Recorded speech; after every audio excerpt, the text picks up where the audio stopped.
Seguimos con la serie ADN y hoy vamos a cerrar la serie hablando de la presencia. Porque si queremos hacer las cosas inspirados por el amor y queremos hacerlas con excelencia, necesitamos recargarnos en la presencia. Necesitamos vivir en la presencia. Éxodo 3, versículo 1 dice: un día en que Moisés estaba cuidando el rebaño de Yetro, su suegro, que era sacerdote de Madián, llevó las ovejas hasta el otro extremo del desierto y llegó a Horeb, la montaña de Dios. Diga conmigo, el monte de Dios. Es tan importante hablar la palabra, por eso muchas veces le digo repita o diga conmigo, el monte de Dios. Moisés tenía una rutina de 40 años pastoreando un rebaño que no era suyo sino de su suegro, sin saber que ese era el camino, la preparación de Dios, porque ningún depósito en la vida de Dios es en vano. Llega el momento en que Él lo usa para sus propósitos, y Dios estaba preparando a Moisés para pasarlo de ser pastor de ovejas a libertador de toda una nación que no era su nación sino la de Dios. ¿Me están entendiendo? Muchas veces el lugar donde estás no es tu destino, pero es el camino para llegar a tu destino. Y por eso hay que hacerlo impregnados de amor y con excelencia, como si fuera para Dios. Y dice que llevó las ovejas al otro extremo del desierto. Y a mí no me parece que sea un detalle menor de la palabra. Yo creo que no era un lugar al que comúnmente llevaba las ovejas, pero creo que la rutina se había vuelto rutinaria, y cuando las rutinas se vuelven rutinarias hay que romperlas y salir a buscar un encuentro nuevo y fresco con el Señor.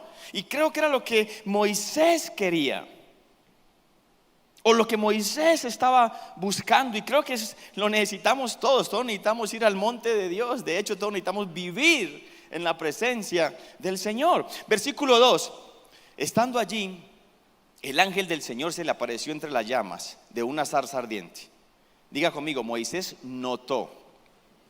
Eso es importante. Moisés notó que la zarza estaba envuelta en llamas, pero no se consumía. Muchos eruditos han debatido acerca de este pasaje, el por qué el Señor se presenta en algo tan común, tan ordinario como una zarza. ¿Por qué no un estruendo? ¿Por qué no un trueno? ¿Por qué no algo más impresionante? Pero llegaron a la conclusión, es que Dios quería demostrar que no hay lugar donde Él no esté. Salmo 139, David dijo: ¿a dónde oiré tu espíritu? ¿A dónde me iré de tu presencia? No porque estaba asustado, sino porque estaba asombrado. Señor, donde quiera que vaya tú estás, y no hay lugar o momento donde tú no puedas manifestarse. Y lo más hermoso, creo yo, es que lo hace, ¿sabe para qué? Para captar nuestra atención. Vuelve y diga conmigo, Moisés notó. Pero muchas veces nosotros no notamos.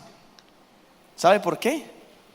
Porque tenemos prisa, porque tenemos afán, y los afanes y las preocupaciones de la vida muchas veces nos hacen perder momentos de Dios. Yo no sé si a ustedes les ha pasado, pero a mí sí. Y uno parece calmado por dentro, pero está calmado por fuera, pero está revolucionado por dentro. ¿A alguien le ha pasado eso? Y entonces uno va de afán y revolucionado y se encuentra un semáforo en rojo. ¡Oh! Pero el hombre de Dios parece calmado por fuera. ¿Y por qué no cambia el semáforo? Y llegas a un restaurante y pides la comida. Hace 8 minutos ordené y nada que la trae. Y enseguida el mesero se demora con la cuenta. Es que este sí es bien lento. Y llega a mercar y va a dar los puntos al cajero y se equivocó en un número en la cédula. Justo el nuevo. Pero por fuera parecemos bien, pero por dentro estamos agitados, sin darnos cuenta de que muchas veces en medio de estas situaciones cotidianas de la vida, Dios quiere captar nuestra atención. Diga conmigo, Moisés notó. Notó que la zarza estaba envuelta en llamas, pero no se consumía. Versículo 3, así que pensó: ¡qué increíble! Diga conmigo, voy a ver. Cuando Dios captó la atención de Moisés, Él dijo: voy a ver por qué esta zarza no se consume. Mire, hay interrupciones que parecen humanas, pero vale la pena parar para ver y darse cuenta si son citas divinas. Cuando Bartimeo se da cuenta de que Jesús está pasando por donde él está, Bartimeo el ciego, ¿qué hace? Se levanta y empieza a caminar, seguramente tropezándose con todo, y a gritar: Jesús, hijo de David, ten compasión de mí. Para los discípulos era una interrupción humana. Hombre, Bartimeo, vamos de afán, ¿no ves que vamos para algo importante? Cállate. Para Jesús era una cita divina, y Jesús no iba de afán. Se para y le pregunta: ¿qué quieres? Y ese día el milagro se encontró con la necesidad. ¿Cuántos creen que hoy puede ser el día de su milagro? Era una cita divina. Más adelante llega un hombre llamado Jairo, principal de la sinagoga, un hombre importante, y le dice: Jesús, mi hija está enferma, a punto de morir. Y Jesús dice: vamos, iría a sanarle. Y ahí iban de afán Jairo con todo, las personas que lo acompañaban y la multitud y los discípulos. Pero había una mujer que llevaba por mucho tiempo sufriendo de un flujo de sangre, y ella pensaba: si tan solo tocar el borde de su manto, yo creo que seré sana. Y no sabemos cómo se metió entre la multitud y tocó el borde del manto. Instantánea, inmediatamente, de repente, sanidad. ¿Cuántos creen que una sanidad puede ocurrir de repente? ¿Cuántos creen que puede ocurrir en este momento? Levante su mano. Padre, gracias que tú eres Jehová Rafa, nuestro sanador. Y entonces Jesús voltea y dice: ¿quién me tocó? Y para toda la multitud, incluyendo los discípulos y más para Jairo, era una interrupción humana. Por favor, vamos deprisa a una niña que está muriendo. Y Jesús se para y voltea: ¿quién me tocó? Jesús, sí es charro. Jesús, hermano, estamos en medio de una multitud, todo el mundo te toca. Y él dijo: no, alguien me tocó diferente porque salió poder. ¿Cuántos extienden su mano para tocar el borde del manto con poder? La fe desató ese poder. Dicho sea de paso, la mujer fue sana. Cuando Jesús llegó a la casa de Jairo, la niña había muerto, pero hubo un milagro mayor, una resurrección. Hoy es día de milagros mayores en el nombre poderoso de Jesús. Amén, amén, amén. Eso es. Cuando decimos amén, estamos diciendo: así sea, así sea. Pero vivir una vida agitada puede hacernos perder de muchas citas divinas. Vivir una vida revolucionada puede hacernos confundir una interrupción humana sabiendo que es una interrupción divina. Hace algunos años, 2 psicólogos de la Universidad de Princeton hicieron un experimento. Ellos se llaman John Darley y Daniel Baston. Y el experimento fue basado en Lucas 10, que es la parábola del buen samaritano. ¿Alguien lo recuerda? Un hombre va de camino de Jerusalén a Jericó y es asaltado en ese camino y lo dejan como medio muerto a la vera del camino. Y dice que pasa un sacerdote y lo ve y: ay, Dios mío, ese hombre está muy mal, pero sigue de largo. Pasa un levita y lo ve: uy, es que lo dejaron bien pero llevado, y sigue de largo. Los 2 religiosos de la época que se supone debían parar siguieron de largo, pero para un samaritano. Un samaritano dice, lo ve y se acerca, y movido a compasión. Somos movidos a compasión cuando nos acercamos a la necesidad. De lejos es difícil. Dice que lo ayuda. Y entonces estos hombres hicieron el experimento con los estudiantes de primer grado del seminario, todos los que querían entrar al ministerio. Y lo primero que hicieron es hacerle una entrevista: ¿por qué quieres entrar al ministerio? Y la mayoría dijeron: porque queremos ayudar a la gente.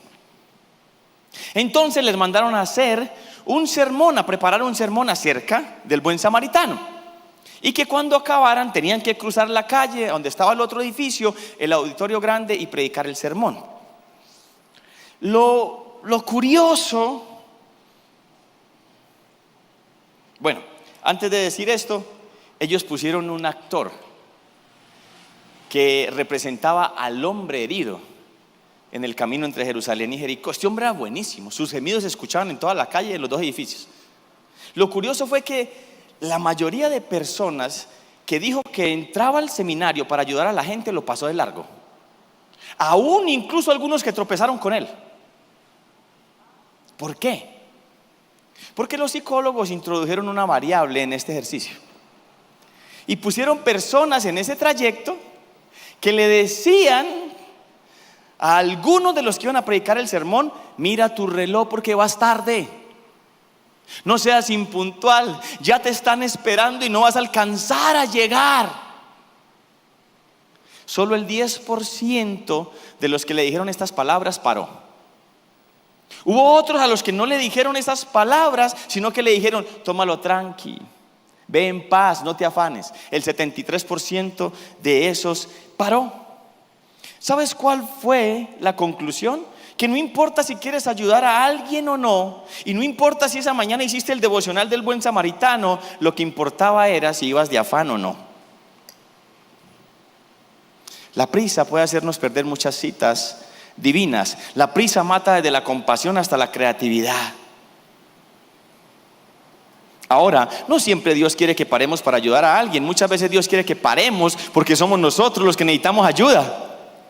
Necesitamos descansar, recargarnos, disfrutar de su cercanía, disfrutar de su compañía, disfrutar de su presencia y sobre todo, diga conmigo, escuchar su voz. Fue cuando Moisés paró. Fue cuando Moisés, Dios captó su atención, paró y fue a ver que él escuchó su voz. Versículo 4. Cuando el Señor vio que Moisés se acercaba a mirar, lo llamó desde la zarza: Moisés, Moisés. ¿Cuánto les gustaría escuchar al Señor? Juan, Natalia, Anderson, Emilce, Rafa. Moisés, aquí me tienes, respondió. No te acerques más, le dijo Dios, quítate las sandalias porque estás pisando tierra santa. A mí me asombra que Dios haya puesto un mandamiento que sea descansar. Y a veces nosotros miramos los mandamientos y decimos: no matar, claro. No robar, por supuesto que no. No adulterar, no codiciar. Pero decimos: no descansar no es tan grave. ¿Y por qué si está dentro de los mismos 10?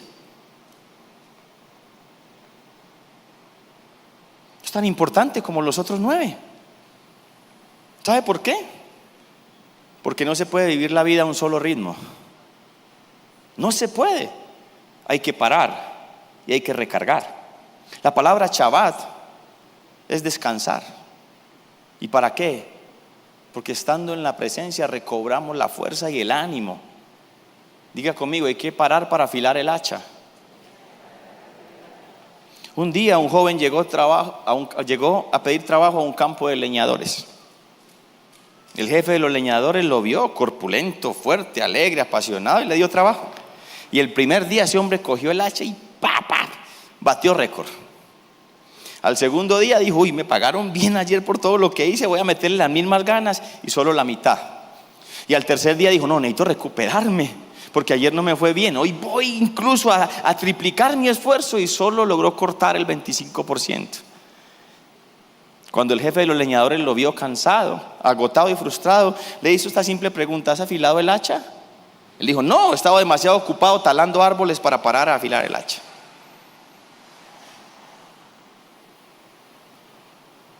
Con más esfuerzo estaba haciendo cada vez menos. Familia, absolutamente nada es tan importante, nada como para tomar nuestro tiempo con Dios. Hay que parar y hay que afilar el hacha. Y no se trata de evadir las responsabilidades, no podemos evadir las responsabilidades, todo lo contrario, pero se trata de impregnar todas nuestras responsabilidades en la presencia de Dios, bañándolas con oración. Así, con la mitad del esfuerzo, daremos el doble del resultado. ¿Cuántos lo creen? Amén, un amén audible.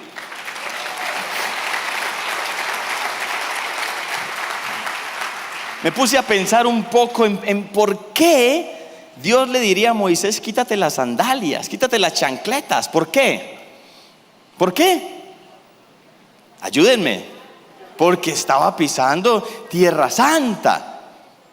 Y por supuesto que es así. Pero permítame hacer algo. O por lo menos yo, cuando llego a casa después de un día de trabajo arduo, llego cansado, ¿y qué hago?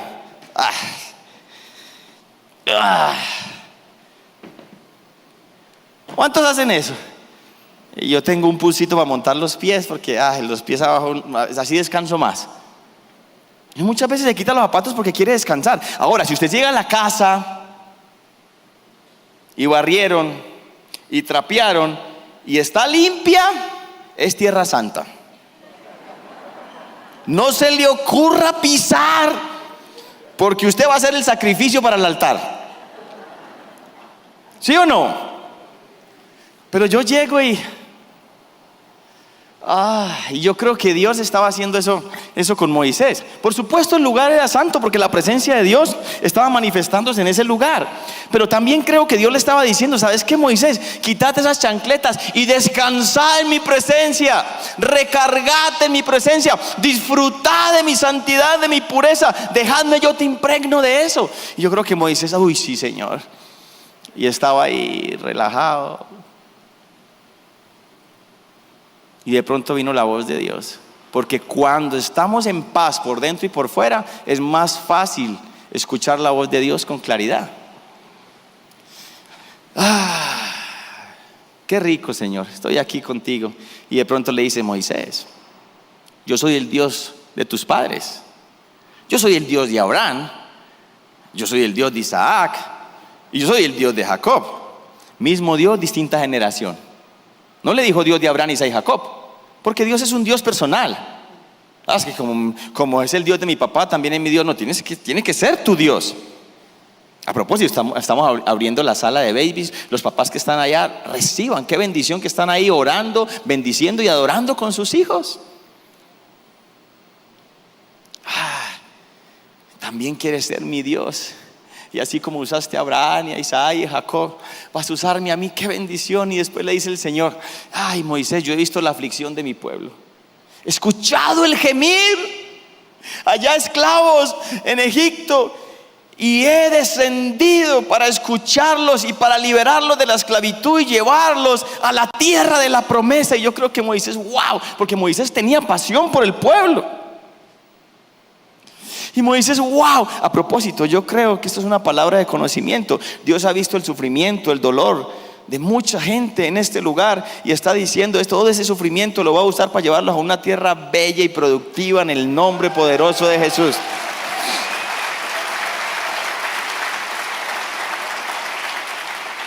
Uno debía predicar desde aquí, está más cómodo, más bueno. Y entonces, como Dios fue el que inició la conversación, qué hermoso, ¿no? Y era una larga conversación. Y le dice: ¿sabes qué, Moisés? ¿Sabe a quién he elegido para que haga eso? ¿Sabe a quién he elegido para que saque a mi pueblo? Uy, sí, Señor, dime, porque yo quiero servir a ese hombre y ayudarlo. No, eres tú. Y puso el dedo en la llaga, porque Moisés no quería volver a Egipto. Yo imagino que Moisés dijo: yo, y se coge las chancletas de una. Y él dijo: no, usted está equivocado, Señor. Yo no soy. ¿No ve lo que me pasó a mí hace 40 años? Por estar apasionado, me llené de enojo, de rabia, y ¡pum!, maté a un egipcio. No soy yo. Y empezó a sacar todas las excusas habidas y por haber. Pero yo creo que Dios ya quería que se pusiera los zapatos, porque ahora le tocaba ir a actuar con lo que había recibido. Él no lo sabía, pero Dios sí lo sabía. Y Dios no iba a desistir con Moisés. Dios insistió. ¿Sabe por qué? Porque muchas veces Dios cree más en nosotros que en nosotros mismos. Porque Él te conoce, porque Él sabe todo lo que ha puesto en ti. Entonces Dios tenía que tratar con Moisés, porque él no creía que era el indicado, pero Dios sabía y lo había elegido como el indicado. Entonces Dios empieza a tratar con Moisés. Y Dios no solamente en ese pasaje le dijo que se quitara las chancletas, sino que Dios le pregunta: Moisés, ¿qué tienes en tu mano? En tu vara, una mano. ¿Qué tienes en tu mano? Y él le dice: una vara. Y dice que el Señor le ordenó, Éxodo capítulo 4, versículo 2 en adelante: tira la vara. Y Moisés obedeció, tiró la vara, y después la vara se convirtió en culebra. Yo iba a traer una culebra para que saliera mejor el ejercicio, pero no me dejaron. Entonces Moisés retrocede y el Señor le dice: tómala por la cola. ¿Qué? Pero él obedece y la tomó por la cola, y volvió y se convirtió en una vara. Miren, la vara servía de bastón. para ayudarlo a caminar. La vara, con una puntica que tenía, servía para guiar al rebaño. Y la vara servía para defenderse de algunos animales en el desierto, incluyendo, como decía una amiga, las culeilas. Pero la vara era la que daba identidad de pastor. Cuando Moisés se miraba en el espejo de la época, decía: soy un pastor. Cuando tomas todos estos elementos juntos, la vara daba confianza. Y Dios le estaba diciendo: tira tu confianza al piso y confía en mí, porque no es con ejército, no es con tu fuerza, es con mi espíritu.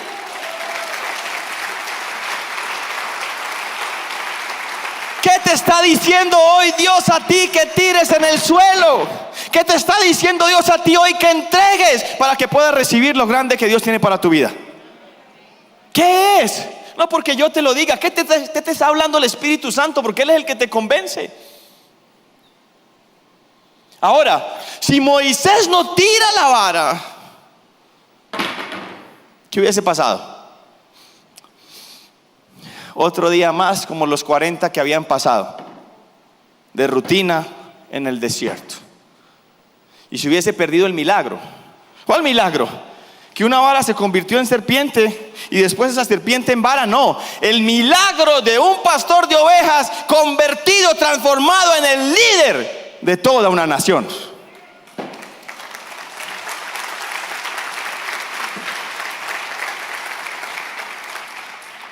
La fuerza no está en lo que tienes en tu mano. La fuerza está en que Dios extiende su mano y te muestra su favor. Yo creo que esta experiencia hizo que Moisés se convirtiera en un hombre de la presencia. Tanto que él es el que da la promesa más maravillosa para mí en la Biblia. Para mí, la que me ha sostenido en muchas oportunidades. Mi presencia irá contigo y te daré descanso. Todo te saldrá bien. Moisés se volvió tan amante de la presencia que él decía: si usted no va, no me lleve. Porque él entendió que no solamente era ir a Horeb, el monte de Dios. Él entendió que era que Dios caminara con él y que él caminara con Dios. Él entendió que no solo se trataba de tiempos donde recargarnos. Él entendió que se trataba de vivir en la presencia para vivir con el tanque lleno. Dígame amén. Dale un fuerte aplauso al Señor.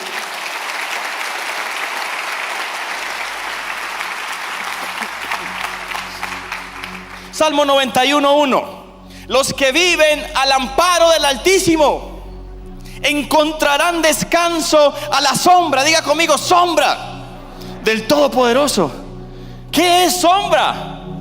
Al parecer es la misma palabra para cuando en Génesis 1 dice: y el Espíritu revoloteaba sobre las aguas. La sombra, la misma que cuando el ángel Gabriel va a decirle: María, usted va a quedar embarazada. Dice: ¿y cómo si yo no conozco varón? El poder del Altísimo te cubrirá con su, ¿cómo? Su sombra. Y la misma en Hechos, cuando Pedro estaba tan ungido que la gente sacaba a los enfermos a la calle para que al menos los tocara. Cuando vives al amparo, o como dice la Reina Valera, cuando habitas, no solo cuando visitas la presencia de Dios, entonces vives bajo la sombra del Todopoderoso, bajo la sombra de aquel que hizo todos los cielos y la tierra, bajo la sombra de aquel que engendró a Jesús en el vientre de María y que hizo que Pedro hiciera muchos milagros. Dele otro fuerte aplauso al Señor. A mí me emociona predicar. Y me emociona cuando Dios me da estas cosas, porque primero son para mí. Yo las necesito más que ustedes. Pero cuando las comparto, yo nací para esto. Disfruto más esto que jugar al fútbol, y era mi gran sueño. Pero yo nací para esto. Nací para predicar la palabra del Señor.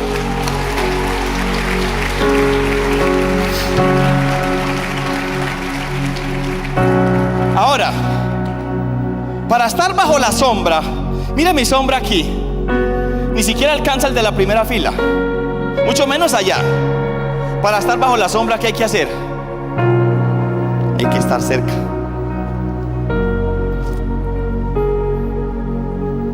Por eso nada reemplaza y nada es tan importante como estar en intimidad con Dios. Nada es tan importante como la presencia. Estaba un domingo, hace como un mes, en la oficina, y para bajar para este servicio, y sentí una sombra, ¡fum! Y me asusté, pero después produjo paz, y me di cuenta que no era algo oscuro sino celestial, y otra vez la sombra, y sentí que el ambiente se cargó. Pero ¿sabe qué pasó? Tenía que bajar a predicar. ¿Quién estará presidiendo para que predique? Me hubiera quedado aquí.